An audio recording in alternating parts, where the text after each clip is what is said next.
Recording in progress. ¿Qué tal? Muy buenas tardes, estimada docente. Me presento. Mi nombre es Santiago Martínez, alumno de la materia de Derecho Procesal Constitucional. Pertinentemente voy a dar inicio con la exposición y el análisis respectivo de la sentencia 102.13 SEP-CC, Corte Constitucional. Vamos a dar inicio donde vamos a dar una breve introducción respecto de cuál es la materia o el objeto de la controversia dentro de este proceso constitucional.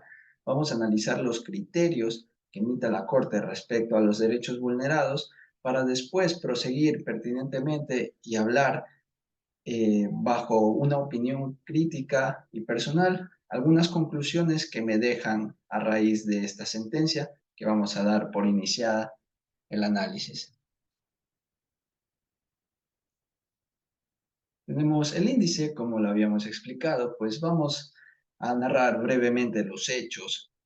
Como segundo punto, vamos a hablar netamente sobre la acción extraordinaria de protección, que es el objeto de esta sentencia. La acción extraordinaria de protección en su concepción más fundamental. Tercer punto, tenemos el análisis de la Corte sobre los derechos vulnerados.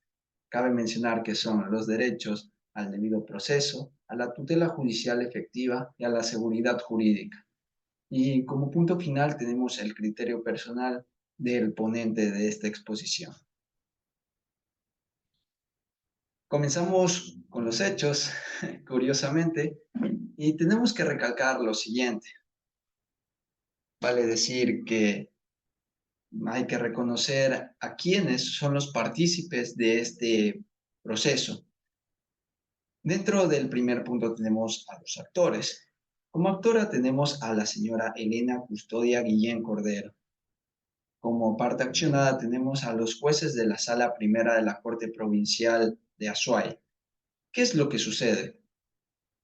El tema de la controversia es una acción extraordinaria de protección que se presenta el 11 de febrero del año 2010 en contra de una sentencia emitida por los jueces de la Corte Provincial de La Azuay en apelación a la protección de este recurso que interpuso la actora en contra del IES. Sucede que previo a esta acción extraordinaria, extraordinaria quiere decir en razón de que se ha aplicado previamente, después de agotar todas las instancias y los recursos pertinentes, se fue a la Corte Provincial. Entonces, esta le denegó y pertinentemente, al momento de inadmitir el recurso por la parte actora, confirma la decisión del juez de primera instancia sobre este recurso interpuesto, que fue el recurso de acción de protección. Entonces, ¿cuál es el motivo de esta controversia? Sucede que la actora, la señora Elena Guillén, va y ubica su acción, su recurso de acción de protección en primera instancia, pero ¿qué sucede? No le dan cabida. Y a lo que no le dan la cabida, ella pasa a segunda instancia. Y esa segunda instancia corrobora y confirma lo que hizo el juez de primer nivel, a lo cual se suscitó de que previo a aquello interponga este recurso extraordinario en Corte Constitucional, el cual el juez sustanciador en primera parte fue el señor Patricio Pazmiño Freire, para después de el lapso de 2 años, porque esto se da inicio en el año 2010, en el año 2012, quien sustancia aboca conocimiento en razón de la alternabilidad de los jueces es el señor Alfredo Ruiz Guzmán. Continuando con aquello, tenemos los hechos y lo que en la contestación a la demanda interpuesta por parte de la actora presentan los jueces de la Sala Primera. Ellos aparándose en la Ley Orgánica de Garantías Jurisdiccionales y Control Constitucional, específicamente en los artículos 41, numeral 3, 42, numeral 1 y 3, enfocaron su contestación de inadmitir el recurso interpuesto por la actora. En la gráfica tenemos la norma legal citada. ¿Qué sucede en el artículo 41? Nos refiere de la procedencia y legitimación pasiva. La acción de protección procede contra todo acto o omisión del prestador de servicio público que viole los derechos y garantías. En este caso, la acción de extraordinaria protección fue interpuesta en contra del director del IES. En el artículo 42 nos habla sobre la improcedencia de la acción. La acción de protección de derechos no procede, uno, cuando de los hechos se desprenda que no existe una violación de derechos constitucionales, y dos, cuando la demanda exclusivamente se impugne la constitucionalidad o la legalidad del acto o omisión que no conlleve la violación de derechos. Entonces, al momento de que ambas partes han dado previamente, han ejercido su derecho de acción, la actora, la acción, entendida como esta medida en que la persona que cree que se le ha vulnerado el derecho ha incurrido ante el órgano jurisdiccional para pedir que se le tutele y previamente se le repare si es del caso, procedió igual los jueces de la Corte con su contestación respectiva. Entonces, aparándose en la norma legal citada, ellos corroboran que no existe violación alguna, en razón de que al momento de que ellos resolvieron sobre este recurso, el tema radica en que ellos no se pronunciaron sobre el fondo del asunto, porque al interponer este recurso y solo corroborar lo que el juez de primer nivel hizo, ellos se pronunciaron netamente del auto de inadmisión de este recurso. Entonces ahí es donde se suscita y sucede toda esta controversia. Entonces, pasando de los hechos, tenemos que continuar a la acción extraordinaria de protección propiamente dicha. Vamos a dialogar y vamos a hablar sobre la acción extraordinaria de protección. Pero, ¿qué es? ¿Qué podemos entender? Este recurso extraordinario, como su nombre dice, refiere específicamente a que tendrá que proceder solo cuando ya se hayan agotado todas las instancias y todos los recursos posibles. Y este solo va a proceder en dos situaciones. Una, en la vulneración de derechos constitucionales y dos, en la violación a las normas del debido proceso. Entendemos que esta acción extraordinaria de protección no se basa en la mera legalidad de aplicación de la norma, porque este recurso lo que busca es inferir en que todos los derechos y garantías fundamentales consagrados en nuestra Constitución, indistintamente de recurso alguno interpuesto, ya sea de forma ordinaria o extraordinaria, se dé cabida y se dé paso para que se pueda resolver y se pueda garantizar este pleno ejercicio. Vale recalcar que en el segundo aspecto, cuando se refiere a la violación a las normas del debido proceso, debemos entender el debido proceso como esta materia y esta área principal de toda contienda. El debido proceso se basa en el respeto irrestricto a las distintas facultades que otorgan, tanto al momento que se ejerce su derecho de acción, de contestación, etc. Entonces, la simple violación de una de estas normas acarrea en la nulidad, y la nulidad es el castigo o la sanción legal que se le da a quienes hayan inferido en romper las normas del debido proceso o violentarlas, siendo motivo de sanción en algunos casos, sea por parte de los jueces o generalmente alguna de las partes procesales, pero específicamente de los jueces, pues ellos son quienes llevan la dirección y tienen este pleno ejercicio de garantizar el debido proceso, pues al conducir el juzgado. Podemos pasar al siguiente punto y vamos a la parte fundamental, al aspecto netamente vinculante sobre los criterios de la Corte Constitucional. ¿Qué es lo que emite? ¿Qué es lo que da? ¿Qué es lo que nos hace entender? Hablamos sobre la controversia, sobre por qué se han vulnerado estos derechos. ¿Qué es lo que sucede? Entonces, el primer punto es netamente sobre el procedimiento informal para la tramitación de las garantías jurisdiccionales de derecho. Vamos a irnos a la antesala de lo que fueron los hechos. Vale recalcar que en la norma constitucional, específicamente en el artículo 86 de nuestra Constitución, nos refieren, sección primera, disposiciones comunes sobre las garantías jurisdiccionales. Estas se regirán en general por las siguientes disposiciones. Cualquier persona o grupo de personas, comunidad, pueblo o nacionalidad podrá proponer las acciones previstas en la Constitución.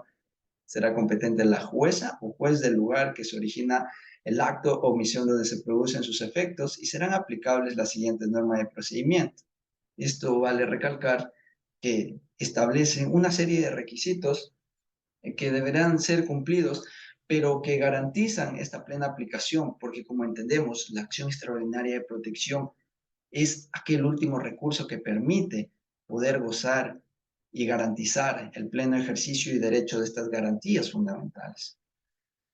A. El procedimiento será sencillo, rápido y eficaz, será oral en todas sus fases e instancias. B. Serán hábiles todos los días y horas. C. Podrán ser interpuestas oralmente o por escrito, sin formalidades y sin necesidad de citar la norma infringida. No será indispensable el patrocinio de un abogado para proponer la acción. D. Las notificaciones se efectuarán por los medios más eficaces que estén al alcance del juzgador, del legitimado activo y del órgano responsable del acto de omisión. E. No serán aplicables las normas procesales que tiendan a retardar su ágil despacho. Entonces, como podemos observar, al momento de que nos dan esta serie de directrices, la Corte Constitucional se pronuncia sobre este tema de la controversia, que a base de la informalidad que existe en esta tramitación, tenemos que reconocer que al ser una acción extraordinaria de protección, esta no puede por ningún motivo, a excepción de la primera limitación que es sobre el lugar de origen, que es respecto a la competencia, pues la competencia se refiere a la medida en que la jurisdicción se divide en los distintos órganos, ya sea en razón de materia, de territorio, de cosas o de personas. Entonces podemos referirnos a que respecto al procedimiento informal, la única limitante sería aquella, pero podemos ver cómo garantiza mediante un procedimiento eficaz, sencillo y rápido, mediante un procedimiento que aplique la norma sin mayor dificultad, ya sea presentada por escrito o sea presentada de forma oral. Esto con el afán de garantizar los derechos. Después, en el siguiente acápite nos da una breve directriz sobre cómo se debe llevar, pues una vez cumplidos estos requisitos, nos dice en el numeral del artículo 86, dicen que una vez presentada la acción, la jueza o juez convocará inmediatamente a una audiencia pública y en cualquier momento del proceso podrá ordenar la práctica de pruebas y designar comisiones para recabarlas.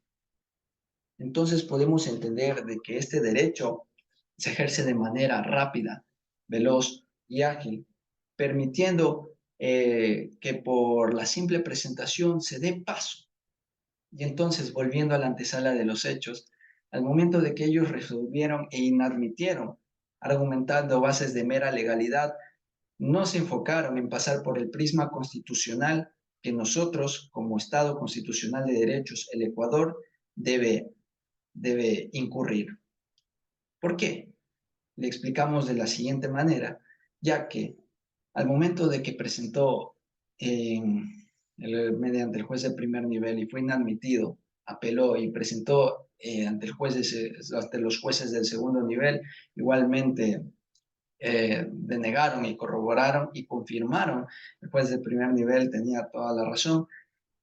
La motivación de aquella sentencia que se está impugnando no se enfocó más que en simple articulado, que a base de meras presunciones y de meros hechos alegados por parte de los jueces, no iban más allá de lo que el prisma constitucional otorga, pues al hablar de una acción extraordinaria de protección de derechos, nos enfocamos netamente en poder dar paso, ya que aquí el tema de debate da en netamente si se da la admisión a trámite, un proceso que puede ser fundamental, ya que en caso de no darlo, se puede seguir incurriendo en la violación y en la vulneración de ciertos derechos que pueden ser perjudiciales a largo plazo.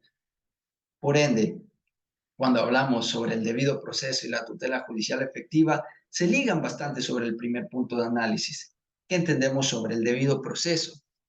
Y entonces, citando a uno de los catedráticos y docentes de nuestra Universidad UTE, doctor William López, nos habla sobre el debido proceso en la siguiente forma.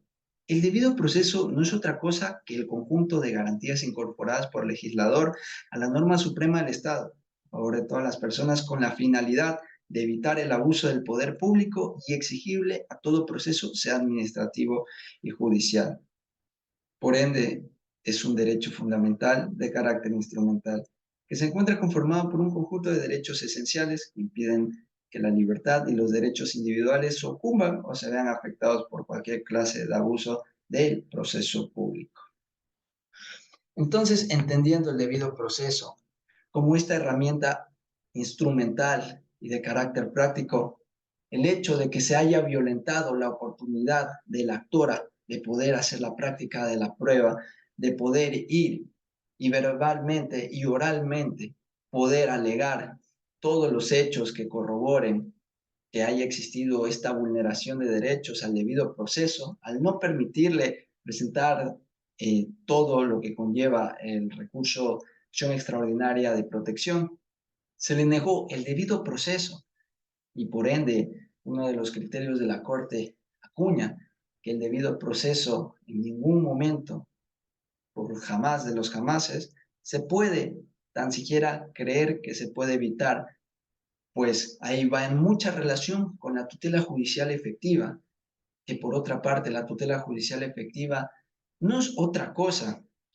que la facultad que tiene el individuo de acudir ante el órgano jurisdiccional para solicitar que se le brinde justicia, se le repara integralmente y se le resarza este derecho que se le ha sido vulnerado, a lo cual, al haberse vulnerado el debido proceso, es lógico que el hilo conductor haya encaminado de que se vulnere también el derecho a la tutela judicial efectiva, al inadmitir primero este recurso, ya sea en primer nivel, después los jueces de la sala primera, la Corte de lo Civil Mercantil de la provincia de La Suay, no lo hayan permitido, razón por la que la tutela judicial efectiva queda manchada y queda vulnerada, ya que la señora, al no poder tan siquiera presentarse y exponer todos los puntos por inadmitirse este acceso al órgano jurisdiccional, pues quedó en plena indefensión.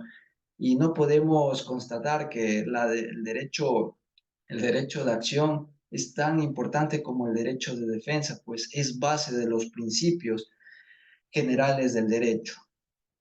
Después, como último punto, tenemos la admisión versus la procedencia. ¿Por qué la Corte Constitucional, en una de sus facultades, pues es este máximo órgano de interpretación? Y generalmente no es raro que en estos casos se den una serie de conflictos, series de controversias que no permiten el correcto desenvolvimiento. Vale recalcar, la admisión versus la procedencia. La admisión, ¿a qué se refiere? La admisión no es otra cosa, según la Corte Constitucional y su análisis, que el trámite respectivo y el cumplimiento de los requisitos formales para poder admitir algún recurso, algún oficio o en general cualquier tipo de documento en base al cumplimiento de los requisitos legales. Vuelta que por otro caso, la procedencia hace referencia netamente a la admisión y a lo procedente conforme a derecho, pero simplemente aquello, porque lo que hace la diferencia notable es que en la admisión se contempla en cierta forma un derecho, se da un aspecto de forma. Vuelta en la procedencia, se da la admisión conforme a derecho, pero la persona que va a instruir, la persona que va a presentar algo, solo le han dado la admisión, es decir, esta procedencia, en razón de que está buscando poder garantizarse o poder ser declarado algún de derecho. Eso vendría a ser una de las diferencias principales en cuanto a admisión versus procedencia. Entonces viene el exhausto análisis del artículo anteriormente mencionado respecto de la Ley Orgánica de Garantías Jurisdiccionales y Control Constitucional, específicamente el artículo 42, cuando nos hablan en sus numerales taxativos. La Corte no se limita simplemente a observar y ver qué se admite y qué no se procede, sino que específicamente en cada numeral nos da a entender qué es procedente y qué es admisible, dándonos a entender que del numeral 1 al 5 generalmente actúa la herramienta de la procedencia ligada al debido proceso. ¿Por qué? La procedencia da paso a que tú puedas exponer, a que tú puedas deliberar, a que tú puedas litigar, a que tú puedas explicar y expresar qué es lo que se te ha vulnerado, qué son los derechos que no han sido cumplidos y que no han sido garantizados. Te da la procedencia para hacer tu práctica de prueba, te da procedencia para poder litigar y poder ejercer este derecho al debido proceso de forma general, mientras que refiriéndonos al numeral 6 y 7 de la mencionada norma, nos hace referencia a la admisión como esta herramienta que mediante un estudio teórico de lo que se intenta admitir, se da paso o no en razón de ya sea la competencia, el territorio, la instancia, debido a que si más no recordamos, el artículo 42, numeral 6, nos hace referencia a que no es procedente una acción cuando tiene relación con temas enfocados a competencia del Consejo Nacional Electoral, específicamente al Tribunal Contencioso Electoral, hablándonos que no es, se inadmite por razones de competencia. Entonces, podemos entender que esta es uno de los puntos importantes dentro de los criterios que la Corte trata de analizar. Sobre el criterio personal, es importante recalcar que el debido proceso y las normas instrumentales que conforman nuestro derecho en general son importantes en cabida de que, como el caso que hemos visto, cuando no se practican, cuando se violentan o cuando se fraudulentan, lo único que puede pasar es que acarreen nulidad. La nulidad es simplemente el castigo, la sanción legal de estos preceptos mal aplicados. Podemos ver que podemos acudir a instancias, pero las instancias lo único que generan es un debate más forzoso y cansado. Pero eso no quiere decir que la lucha por la búsqueda del derecho y la justicia sean mal fundados o no tengan razón de ser, porque ese es el trabajo de un abogado, poder construir esa personalidad de poder acaparar la justicia. En cuanto hablamos de la tutela judicial efectiva, es importante saber de que todos nosotros gozamos del derecho de acción, todos los individuos, indistintamente. Y este derecho de acción no puede ser inadmitido por simples profesionales del derecho a quien se les acuña el título de juez y creen que es conveniente con una motivación simple y ligera de tan mera legalidad pueden admitir recursos, poder admitir distintos medios por los cuales ejerceremos este derecho de acción, lo cual nos involucraría a quedar en indefensión.